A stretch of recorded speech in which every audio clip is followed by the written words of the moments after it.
For today's video, good morning mga katil. So kahibulungan o katingalahan kini nga saging mga katil kay naa siya diri sa tunga sa iyang punuan na muso, no? Murag magawas na niyo, murag diri siya mamuso. Nya. O tura dito iyang paano, iyang tumoy. Nya, diri siya mamuso. Na murag diri yata siya sa tunga sa man. Mamunga katingalahan og kahibulungan kayo, no? So muna sa tanang panahon wala gyud posible sa Ginoo, no?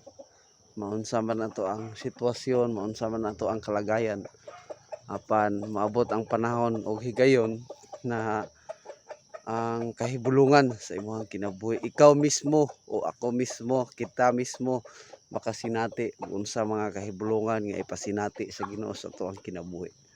Kana lang, talaygon ang atong buhay na Dios, and God bless.